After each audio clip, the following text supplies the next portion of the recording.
மாதவரத்தின் புது அடையாளம் 2, 3 மற்றும் 4 BHK அபார்ட்மெண்ட்டுகள் 85 லட்சம் முதல். உங்கள் கனவு வீட்டை இப்போதே புக் செய்யுங்கள்.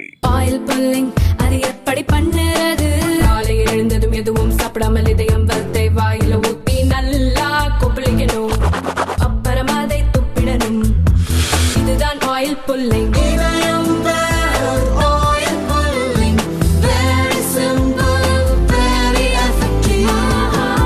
ஊழல் தொடர்பான புகார்களை விசாரிக்கும் லோக்பால் அமைப்பு சமீபத்தில் ஒரு உத்தரவு பிறப்பித்தது. 2 வெவ்வேறு ஹைகோர்ட் நீதிபதிகள் மீது ஊழல் புகார் கொடுக்கப்பட்டிருந்தது. லோக்பால் மற்றும் லோக் ஆயுக்தா சட்டத்தின்படி ஹைகோர்ட் நீதிபதிகள் பொது சேவகர்கள் பிரிவில் வருகின்றனர். அந்த சட்டங்களில் நீதிபதிகளுக்கு எந்த விலக்கும் அளிக்கப்படவில்லை. லோக்பால் சட்டத்தின் கீழ் ஹைகோர்ட் நீதிபதிகள் குறித்த ஊழல் புகார்களை லோக்பால் விசாரிக்க முடியும் என ஜனவரி 27 கூறியிருந்தது. இது தொடர்பாக சுப்ரீம் கோர்ட் தலைமை நீதிபதியின் கருத்தையும் லோக்பால் கேட்டிருந்தது. இந்த விவகாரம் குறித்து சுப்ரீம் கோர்ட் தானாக முன்வந்து விசாரணைக்கு எடுத்தது. வழக்கு நீதிபதிகள் சூரியகாந்த், அபய் ஓகா அடங்கிய அமர்வில் நேற்று விசாரணைக்கு வந்தது. லோக்பால் அமைப்புக்கு இந்த அதிகாரம் கிடையாது என மத்திய அரசின் சார்பில் ஆஜரான சொலிசிட்டர் ஜெனரல் துஷார் மேத்தா வாதிட்டார்.